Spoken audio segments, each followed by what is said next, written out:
Awesome, awesome. I don't think we're ever gonna have a sellout problem. Because you know what we were doing right before this episode? For fucking free. No permanent record, no one will ever know. What were we doing?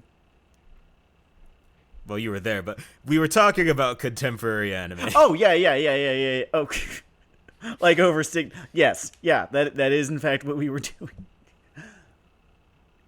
Specifically, there's evidently an amusing thing where X Arm's source material was readable, It doesn't. and that man lives in some kind of Count of Monte Cristo vengeance island somewhere. I wonder just what kind of next level angry that man is just every day. Just you wake up and every day you wake up and you have to just remember every single morning that they turned your manga into the X Arms anime. And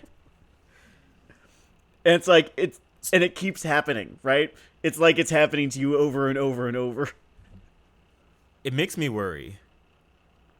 Insofar as just executing a manga, it's just a difficult enough of a solo project, a focused enough one you have to dedicate yourself, one you even have to have kind of a gambler's mentality for, and all those traits, you need way more of that to make a manga than to execute your average, like, insane vengeance. Yeah. He is overqualified to, like, kill people from a murder just island. hunt down the men responsible. To dispense his own brand of justice. Why... Fuck. I think it's why so many manga adaptations are one-to-one, sort of story or beat-wise. They just know that there is someone that will come for them. It's interesting thinking about that, because we were also talking about Armed Girls Machiavellianism, and I would really like to read the manga or light novel, whichever one happens to be, that it is based on, because, like we were talking about, I remember one of my memories of that show was how I'm fairly certain that its director was a pygmy marmoset. A pygmy marmoset. Because I just, like, even the first 3 minutes of the thing were just so amazingly boring and static and whatever the premise was, and I kind of vaguely remember what the premise was.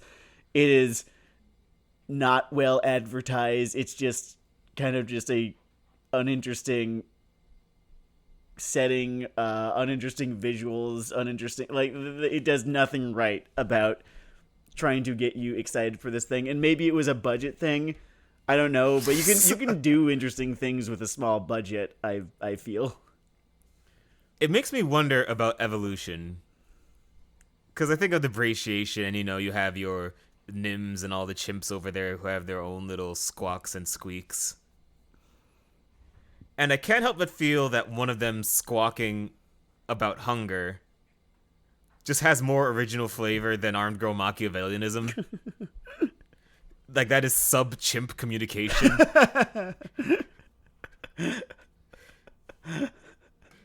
Like, there is some pathos to being in the jungle and saying, I could feel my body withering. We need to find something, man. Even if we gotta take someone out to get it. Well, as that one chimp said, orange me now, give orange, orange, orange, give now. Me orange now, eat orange, give orange. Yeah, I found its right-wing pivot kind of weird. I don't know what the fuck that chimp's problem was. No one could tell. It's one of those things that's just arbitrarily a dick all the time. It's the Doflamingo of chimps. Oh yeah, this is a One Piece cast now, by the way. Oh, I'm God. I'm just cashing in my 2 degrees on that. I've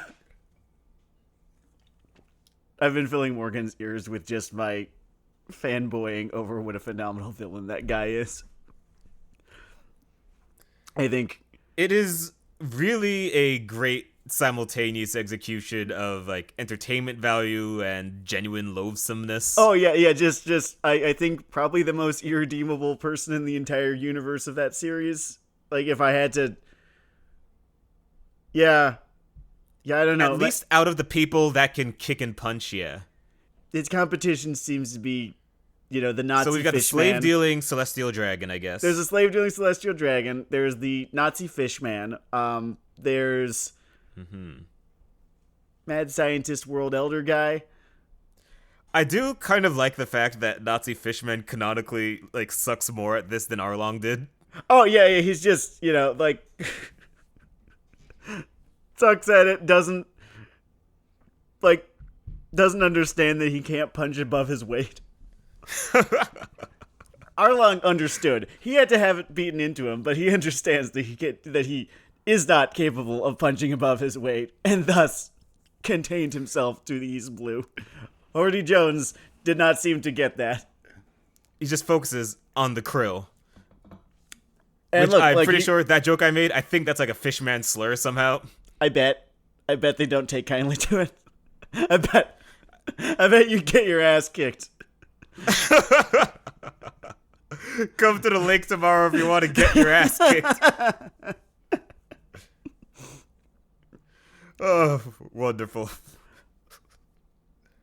It's Wait, so hold on. Actually, let's tease out. 'Cause I think you were on a good roll there. So you had so Nazi fishman, slave trading celestial dragon. Who else is on the running for that? for just most loathsome fuck. Not Bartholomew Kuma. The guy who fucked with Bartholomew Kuma. J. Garcia Saturn, I think, is Oh yeah, from the dragons there, yeah. prime candidate for one of the worst human beings in that. Are they even human beings? I guess it remains to be seen. It remains to be seen. My impression is they're just modified people. Like I don't know if they just had a devil fruit smoothie with multiple drops put in there, but it's an interesting question. There's something that I really quite deeply enjoy about what we learned of the Five Elders, which is that 4 of their, zone or zone-esque transformations are based on yokai, and one of them is a sandworm because Dune 2 was out in theaters around the time that he conceivably came up with their transformations, and he was like, oh yeah, sandworms, I'm gonna do one of those.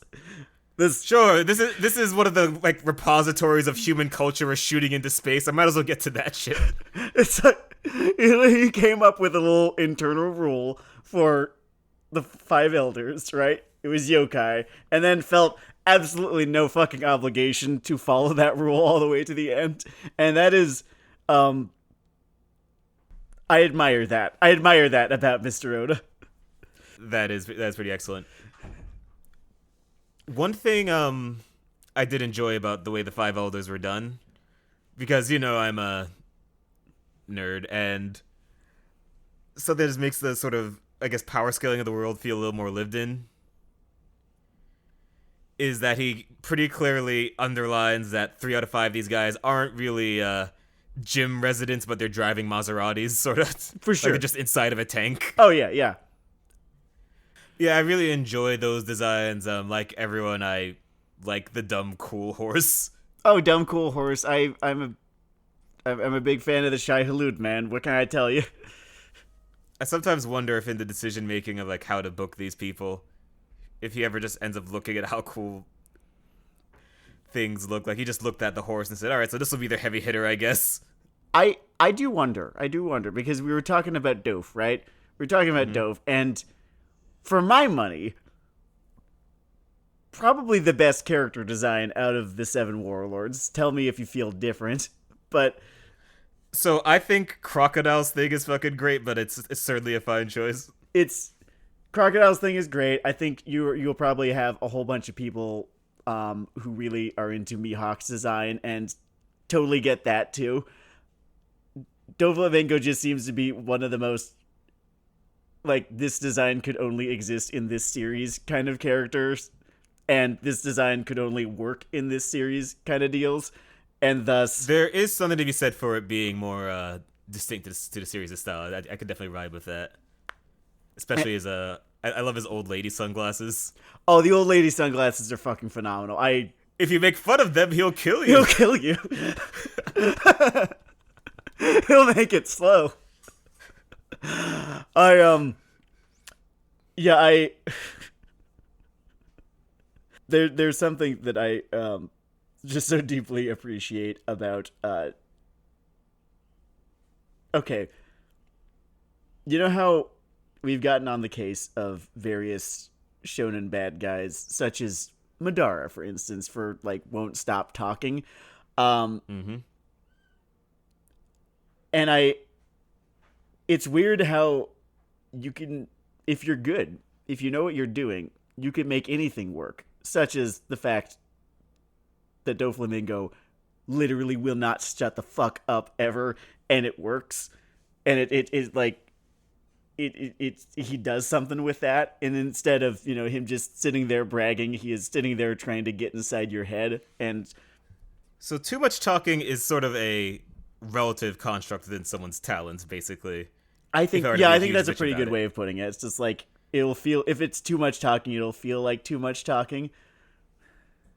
Yeah, and some people have a gift where they could be more prolix. I'm not really sure at what point a fucking Tina Fey comic character would have too much talking. You could probably pull.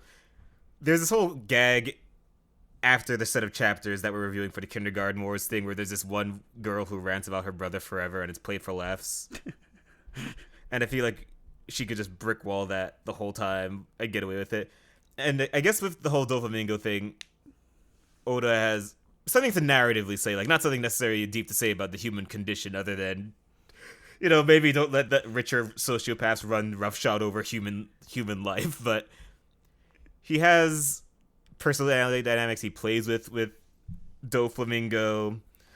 There is a very nice thing that comes into that whole thing where it is a 40-year tantrum that this guy is basically on.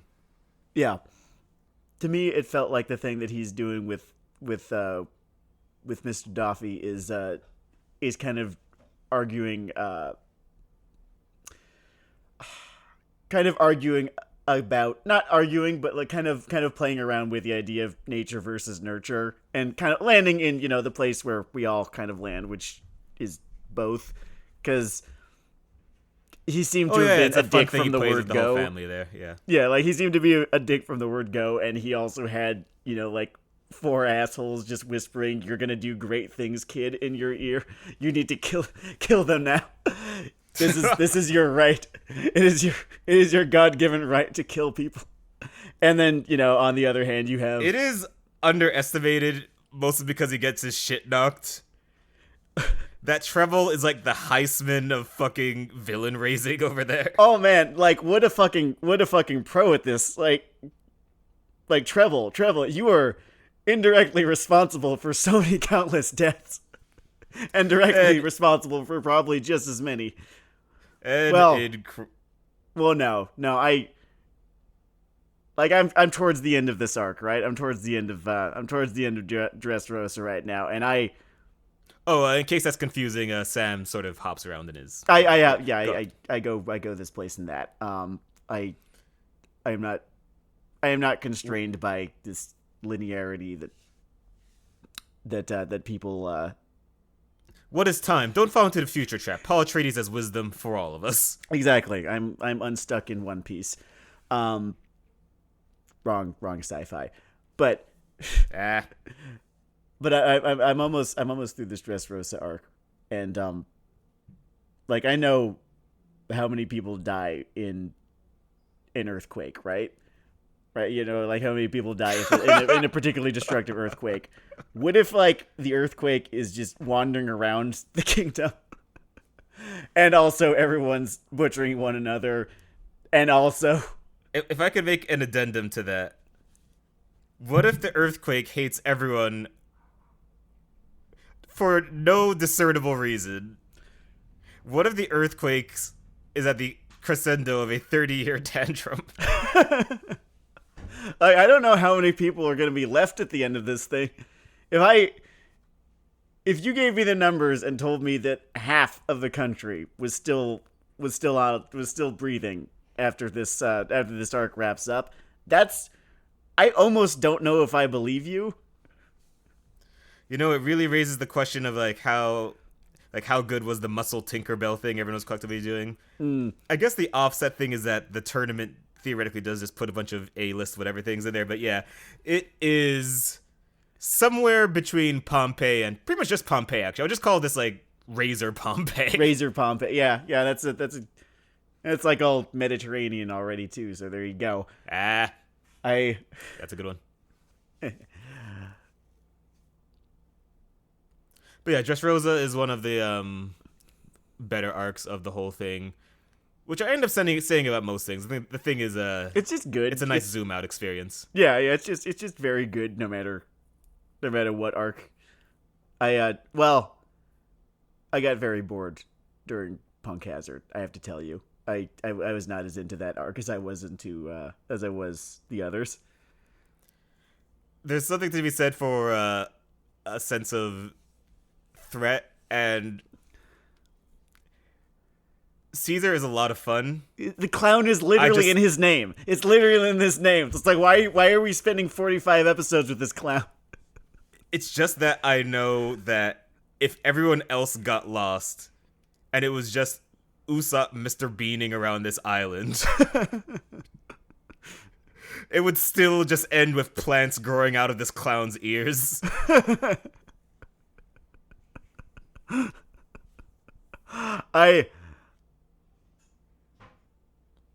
At the end of the day, there's so much to be said about setting and how important setting is. Because if it had taken place in a setting any more interesting than endless metal hallways, I think I would have liked that arc better than I did.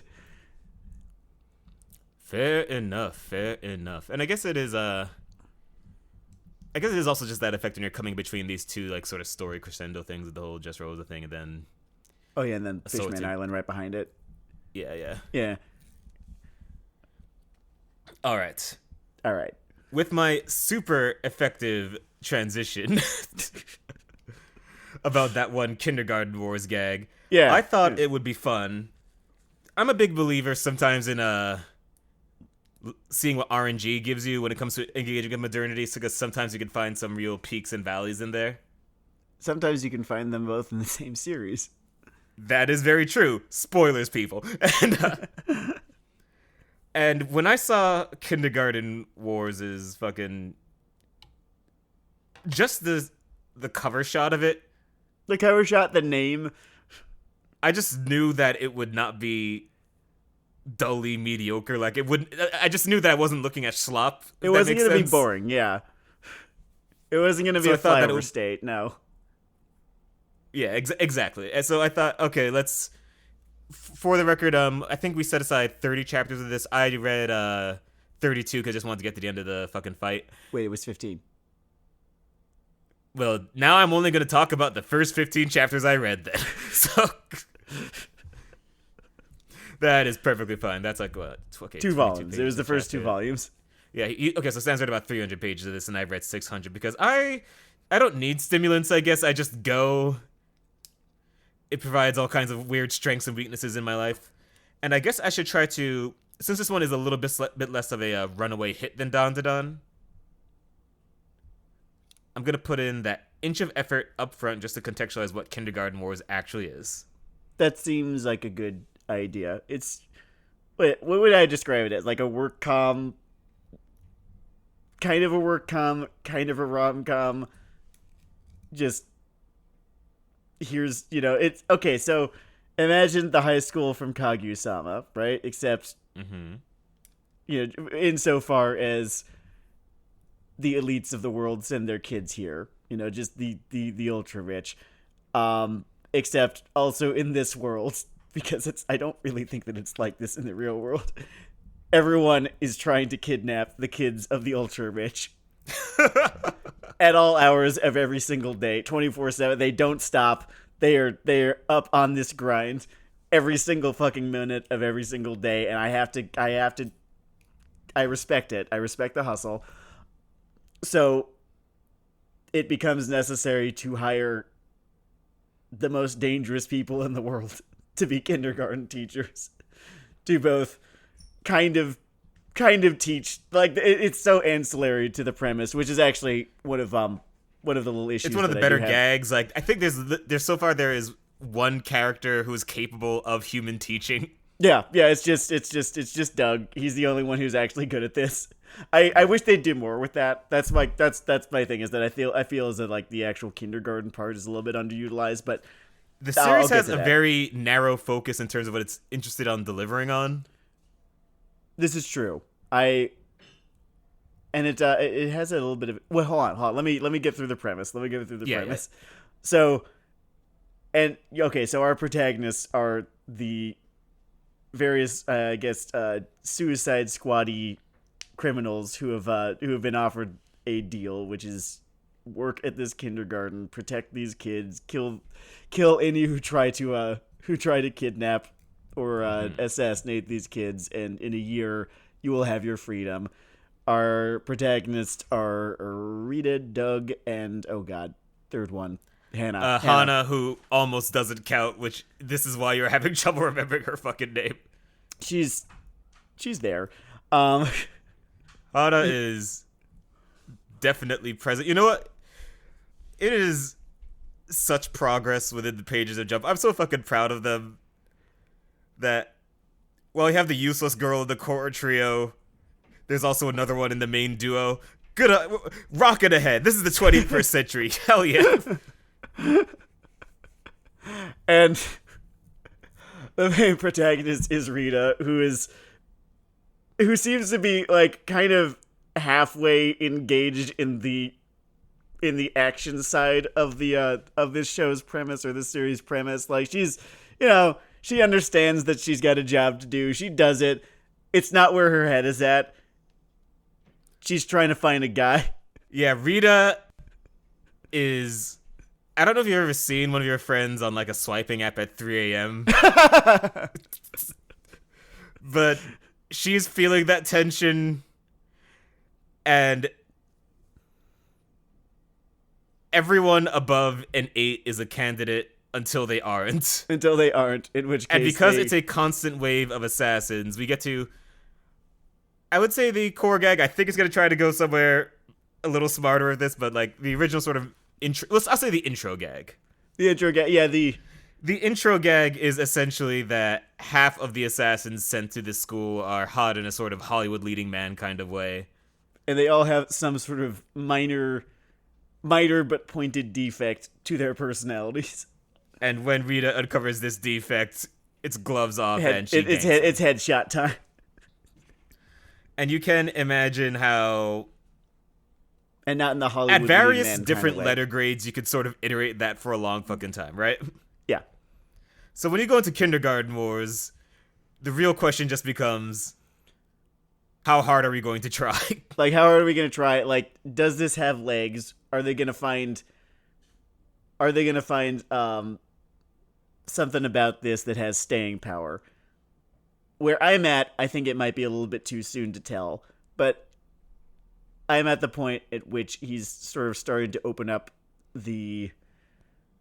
or unfold the premise just a little bit, start widening the cast, and start kind of finding what the show or what the series is not about, but most interested in, I guess.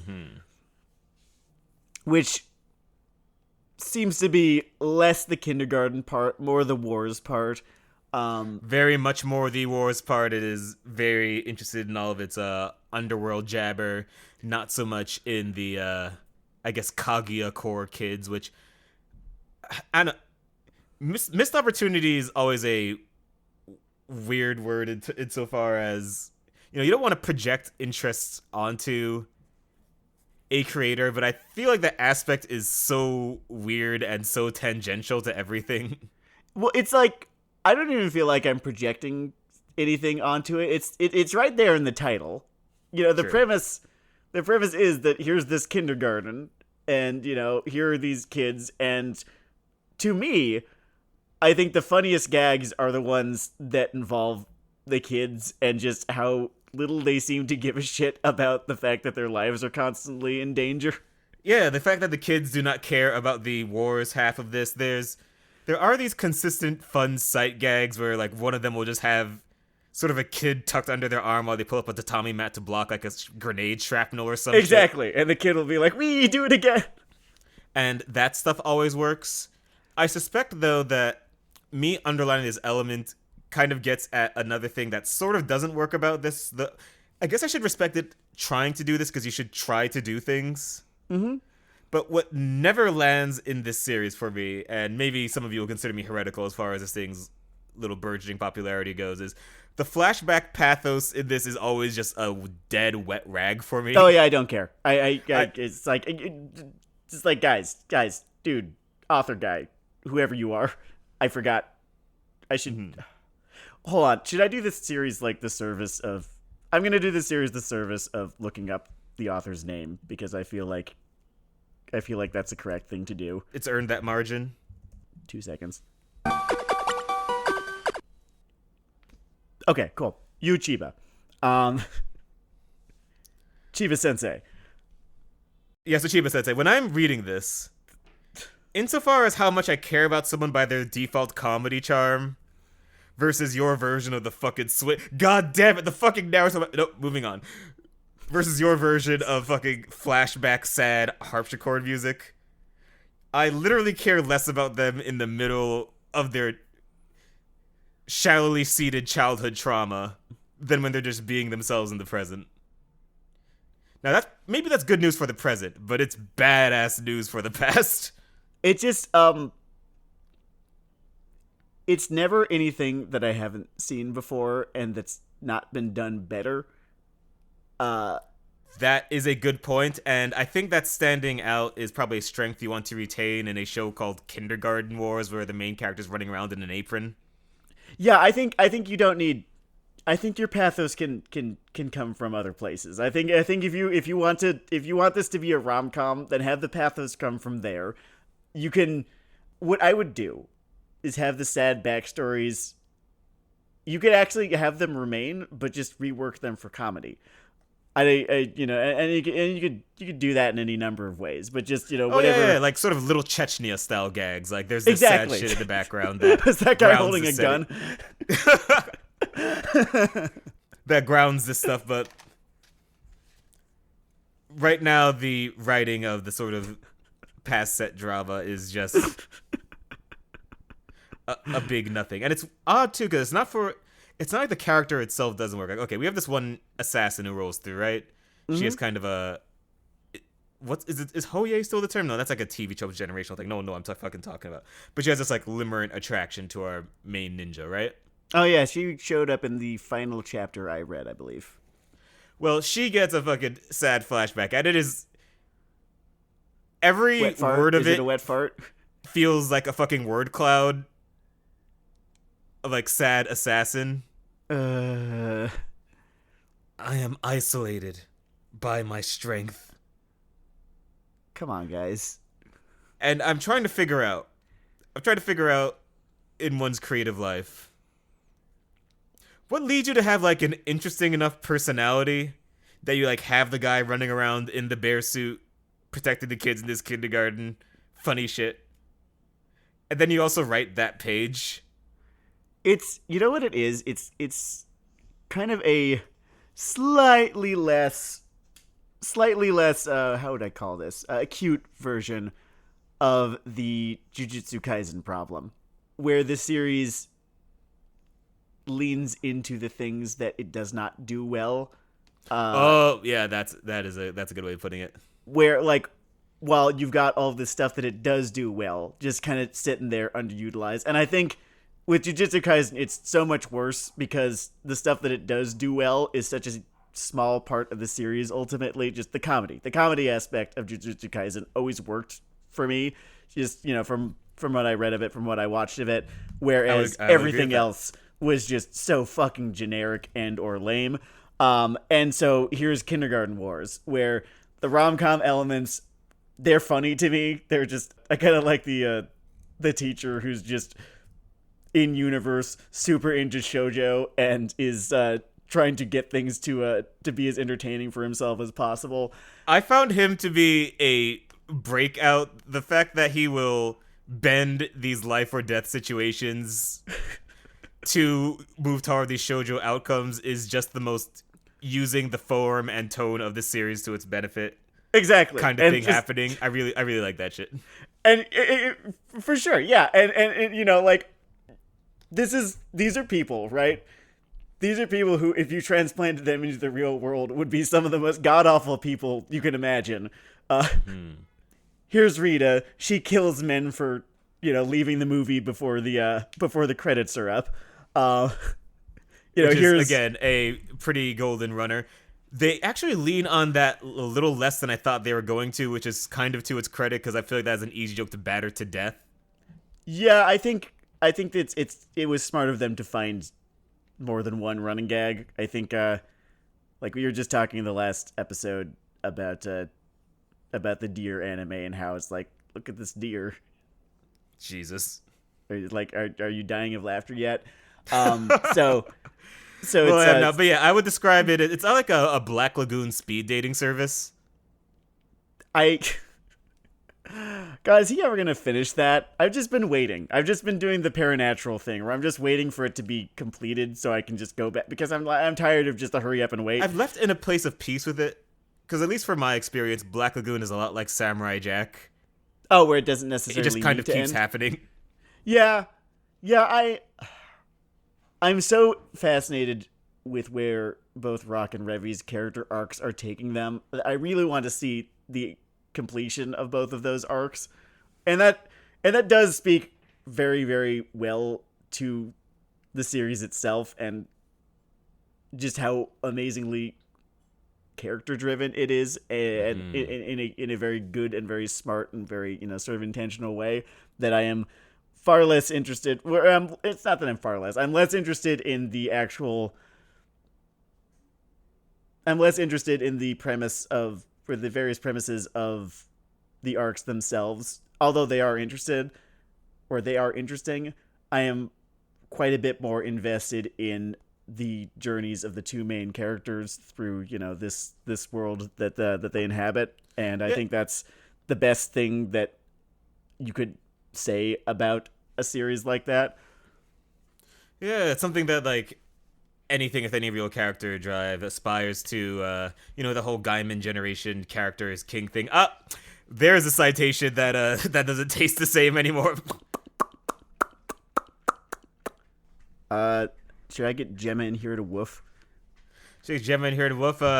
No, save that for the big guns. I feel like someone higher up my chain is gonna do some wild shit at some point. They're just gonna find George R. R. Martin surrounded by headless children or some shit at this rate. I know Gaiman's a pretty big deal. I feel like Actually, yeah, he is pretty like core root on the whole nerd thing. Like, I have all the fucking Sandman volumes physically in sight where I like record you and I this. never worshipped him the way that people fucking worship this guy, but like people fucking worship this guy. I feel like he's earned a woof. Here, Gemma, do you want to help? Here, woof. Oh nope, she's not woofing. I can't get her to do it on command. Yeah, everyone. Gemma is it's one of those. Sometimes in RPGs there's the gimmick of the summon you can't really control. It's a bit like that shit. Yeah, no, it's not happening. But just a big woof. Imagine a big woof. Big woof. So I guess other than the character stuff, I should talk about the texture of the humor a bit, since the humor is a big part of this one. Mm-hmm. And so yeah, while it doesn't necessarily exploit all the kindergarten stuff as much as it should, its particular, I shouldn't say distance, more like fast and loose treatment of the rom-com stuff Yeah. is just well handled throughout. Like it basically understands the gag of like contrasting that with the assassin stuff. It's very much okay. When I say this sentence, I only mean this in the sense that Way of the House Husband is brilliant. Mm-hmm. It's just like a dumber, less good Way of the House Husband. I just mean that I just mean that comic is better, but this is still good. I wish that they'd given the anime adaptation of that series literally any money whatsoever. It was so distracting that they were doing it for like $12. Sometimes you see these adaptations, and your conscience hurts in your chest because you don't want like them to go to like those North Korean studios that turn You human don't. misery You really don't.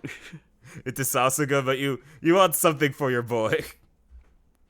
It was the same problem that I had with Ninja Slayer. Like I just could not into how limited it was. Oh yeah, oh yeah. Like sometimes Trigger is impressed with when they can turn $12 into X amount of time, but It's like, okay, well, like you've given me like a really phenomenal Newgrounds series, but time rolls on. I've already watched all the Madness combat shit. for sure. And Ego Raptor is in professional productions now. Man, He was actually he's the like, rolling of time is crazy, huh? oh yeah, he was all over the Owl House. I would not have guessed. Yeah, he played just a lot of bit characters on that show, and then ended up voicing a fairly important character who kind of is introduced towards the end after being alluded to for most of the show's run. Yeah, I like the Owl House. I think it deserved a longer run than it got. You know how the Zaslavs of the world operate. Yeah, all too well, unfortunately. Now, in terms of individual gags, I'm afraid I do have to slap this series on the wrist for hurting my sensitivities as a cultural guardian. You see, at one point, Rita is exposed to an assassin who eats the meat on his ramen first. And I don't think that my people deserve to die for picking the meat out the ramen first. You know who I am right now? I'm that little. I'm like. I am the monkey who is like watching this and then looking away because I'm an egg first guy, and the egg never even gets mentioned. No matter, like, they're talking about broth, they're talking about noodles, they're talking about meat first. I like that little egg. That is immediately where I go. So all right. Yeah, just keep yourself out of the crossfire. Yeah. You guys have all the discourse you want about this. I'm gonna stay here where it's safe. And I am not. That was one of my risking favorites. death. I don't think we can get through a review of the early streak of this comic without talking about one of its early peaks, which is just a great splash comedy page. Oh, the splash page of just every single one of them striking out and dying for it. Basically, her version of you've all seen John Wick like 1 through 4, or at least one of those fucking things, right? I've only seen the first one. I know that they're all very, very good. Don't at me, but so just one of her gag versions of those assassin rampages or counter assassin rampages. Exactly. Is basically a speed run of these like basically old OkCupid questions. And these guys giving assorted wrong answers, red flag followed answers, by their death. And not even like terrible red flags, just like little like, oh well, that's not, I don't vibe with that level of red flag. Something I should have tracked more closely because I'm sort of interested in it just as a joke writing type is, does this gag work best when it's really petty or something that makes you really go ugh, or no, I think the pettier the better. I think they the need to pettier lean the better, into but the I think fact there's sort of a that they're all golden zone. sociopaths. I think there's a golden zone. Like a little Goldilocks kind of deal. Like where it's like, the golden zone is like a Jerry Seinfeld quibble. Yeah, okay, so something that'd be just annoying enough. It can't be too petty. It can't actually be a real red flag. It'd be something where, because we're human, you get it. You get why that's annoying. Exactly. I'm with you on that, yeah. Also, go on. I need to shout out. Okay, so that was, to me, yeah, the comedic peak of the first 2 volumes.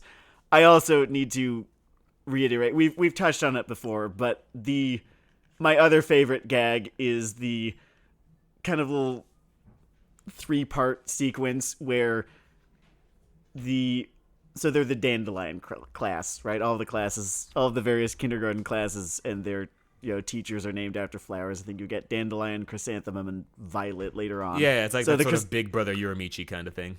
it's a very it's good. I like. Okay, so anime, manga, weebdom has this tendency towards grouping characters into very discrete little, what would you call Herds. them, herds, in a way that makes how do I put it, I call it Wikia bait. wikibait slash, I love my particular brand of autistic loves flowcharts, loves spreadsheets, loves putting things into little baskets, loves databases, relational databases. It's what makes my brain light up. And animes, It is truly, truly the most employable nerd fixation. exactly. It has made me very, very good at email jobs, and email jobs and just database management, shit like that. And the preponderance that anime and manga has for basically coming up with little relational databases for its casts, it it helps my engagement quite a bit. Anyway, Ah. the best gag besides that great splash page, which is I think going to end up being the reason why I keep reading this even after this episode, because that was a perfect fucking gag, is the little 3-part gag where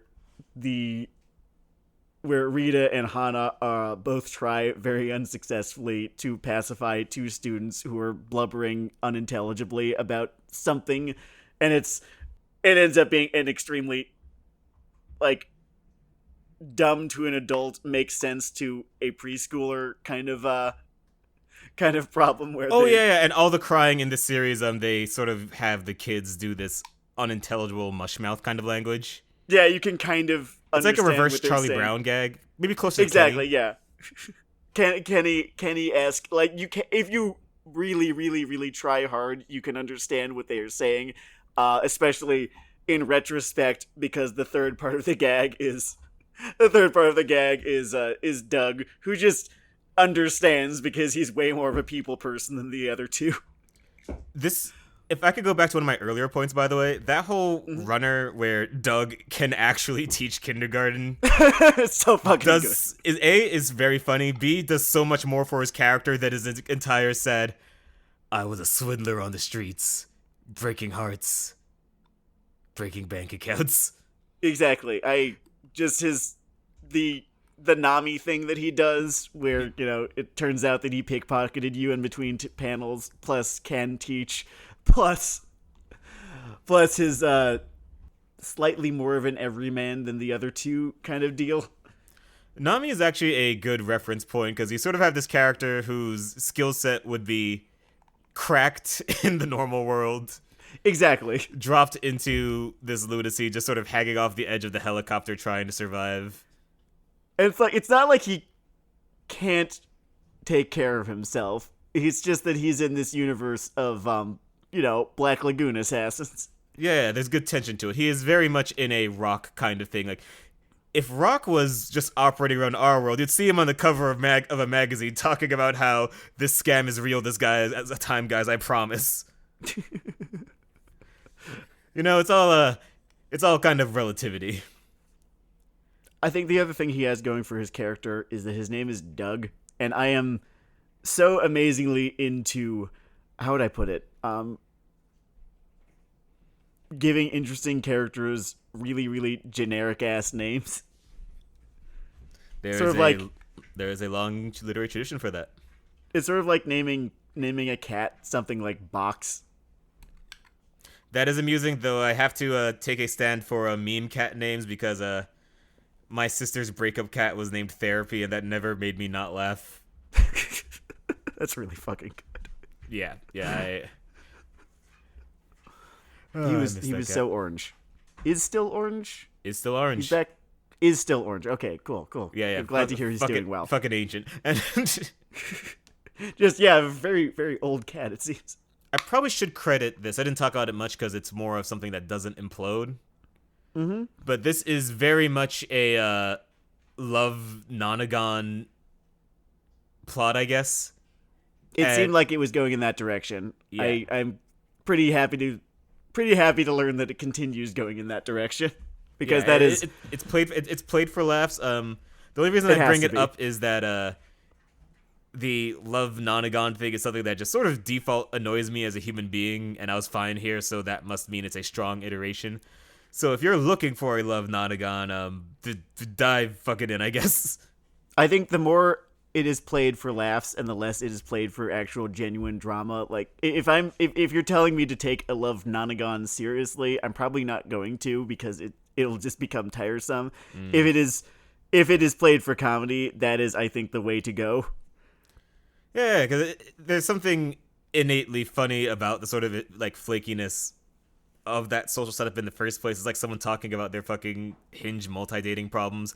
Like, me to you all the time. Nope, no reflection. Fuck that. Fuck learning. Charging ahead. I'm here for a good This time, is not a long Weeaboo time. hell, not Weeaboo DBT. Exacta fucking boondog. Weeaboo DVT. God, what's that look like? Is it just... I guess it's just crossing out of various brooding assholes and circling of fucking... Not Roy Armstrong. Who was I think? It's like crossing out of various Sasuke's and circling of various like Garas and Shikamarus and saying act more like that. Like this guy. Be a person. Look, it's not... You know, for all that Dr. Stone was going on about science, that's basically all it's saying. Don't act like a crazy asshole and we can Don't sort be of a make crazy progress dickhead. together. It's like that and then someone's science book report and then more of that. Or, okay, if we're going to actually use the rules of DBT here, then it's like, well, you can act like a crazy edgelord. You can absolutely do that. There's no such thing as a bad coping mechanism, but let's look at how helpful it is to act like a crazy edgelord. Let's see how many friends a crazy edgelord ends up with. Now let's see what happens when the crazy edgelord has a character arc. Look at Gaara. Look at Gaara, Look at Gaara. man. Look at him He's just so enjoying based the by the grass end of between this. his toes. He's out there like, oh, this is pretty nice. You know, it's verdant, it's green. And there's nothing wrong with you if you want to be a crazy edgelord, but also it might help for you to not be one. Yep. That is Weeaboo DBT. If I were to critique something, by the way, I think the series might be shedding this, because, again, I'm at like about 32. I think it's almost getting at something. But if I were to critique the start, it very much feels like, when you have this kind of setup, there's normally, I guess I would call it like some kind of central metaphor. Like, you look at, say, I don't know, just random pull from fucking Shonen Jump. Mm-hmm. Hiroaka, right? Yeah. All that stuff is basically not one-to-one, but just like allegorical standards of various little social vectors, right? You have the mutates, you have this notion of like life and success and this heroism thing, For sure. etc., etc. It's part of why him being a salaryman at the end tastes like ash in people's mouth. It's about what the comic actually told you about itself and the world. You're not crazy. Yeah. And this kind of, thus far, as we've read, has a bit of more of the JJK thing where it doesn't really all add up to something, like in the, I guess, background creative or emotional logic of the thing. Like, it's very much just about a kindergarten war. I'm not saying everything has to be deep, but it's good to have a sort of driving engine behind the action, if that makes sense. Yeah, I think you're right. And let me see if I've got you right. This is a point in the series' favor that it's kind of playing it a little bit more fast and loose with the world it's inhabiting, or not so much. Not so much. Like, not so like the way it plays the world's handling is fine. I guess I'm saying that I don't feel a real, I don't know, thesis or angle behind like life or relationships or why this, like, when you look at Prison School, it's very much ultimately like about this coming of age thing and being less of a crazy asshole, right? Like, it's got that sort of Prison crime School and is punishment by way of like jacking off in the janitor's closet kind of thing.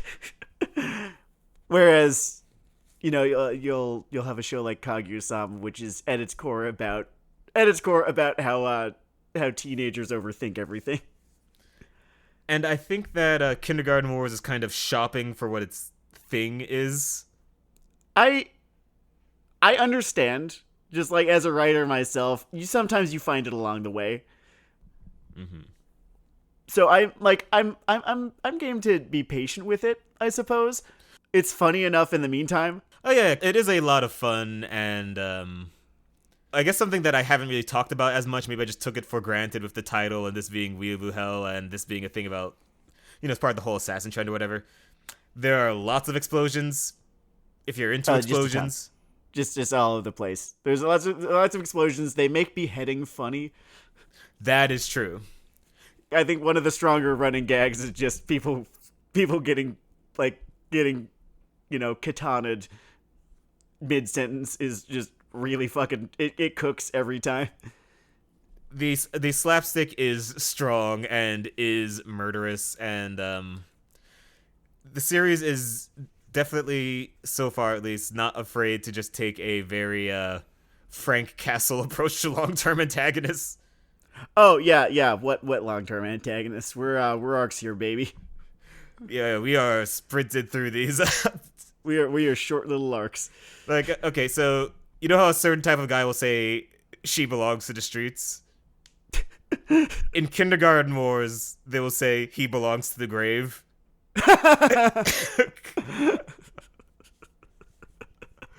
Man. Oh man, like as close to literal man-eater as possible, this Rita. Right? It's a good time. It's sort of I won't spoil. You're already reading, but I'm reading and enjoying it, despite Manga Plus and its UI. Oh my fucking god. Manga Plus is some kind of experiment in how annoyed I can get at the word free. And not like that Hulu way where there are ads, but just the interface isn't so much glued together as much as it is just a little pool of glue that's all over your fucking fingers. I don't even think there was any glue even involved. The interface is more of a circumstance than something that was actually designed. There's like, okay, we're just gonna dump all this manga here, and maybe you can make sense of maybe there'll be some buttons too that you can press. Yeah, we might get experimental of that. We'll see how we're feeling. It's I kind of see. I saw which way the wind was blowing pretty quickly, and just ponied up the $2 a month because God, I'll just fine. If I can make this any easier for myself, fine. Yeah, that's just the future. Everything's really just trying to annoy you into a subscription. I wonder, is there a way I could subscribe to Global Stability Plus? That would be fun. Is that just what donating to Amnesty International is? Is that the closest I can get? Is it Amnesty International, or is it we have reached the point where violence is necessary? Well, I will answer that for you in 2 fucking weeks, Sam. Until then, this is Weeaboo Hell. It's Weeaboo Hell. It is, by my estimation, soon to not just be Weeaboo Hell anymore either. But, it could just be hell again. I mean, just hell. That's fun. I'm gonna wonder, is it my fault I brought back the show? This was a Trump era product, right? We started this in the middle of the shit.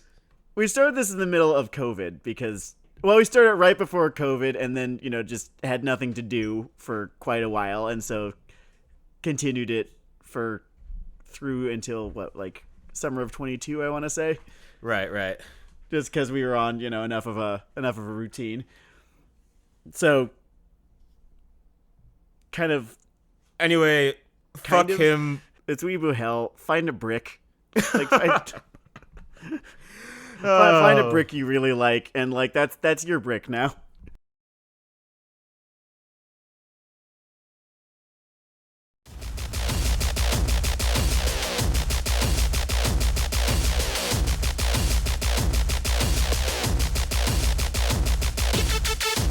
fuck her. Fuck him. Fuck Adams. half, fuck the cops. Fuck the like cops. 50% Oh yeah, fuck as her much. too. Like that's really the fuck her fucking about, problem, about right? That's okay. 50 to 60% as much. It's like I don't want to. Yeah. No. Yeah. Exactly.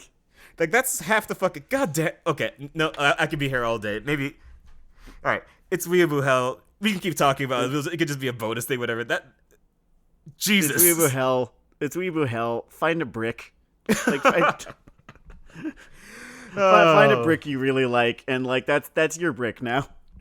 I think it's good to have two bricks, like like a flex brick, that attached to, and then like a brick you're really into that's like your project. Then you throw that one like a key thing. For sure. Just, a brick and a rope. Because, like if you just throw a brick, then you have to go get it. If you tie a rope to it, then it's like A, you've got yourself a flail now, and B, hey, you just pull it back. So if it's a brick and a rope, instead of a meteor hammer, is that like an asteroid hammer? Is that a comet hammer? I guess a comet hammer if you freeze it. Comet hammers if you freeze it, yeah. More of a, I don't know. This will all be part of my I guess police meteor. interview later, anyway. Yeah, this will all be.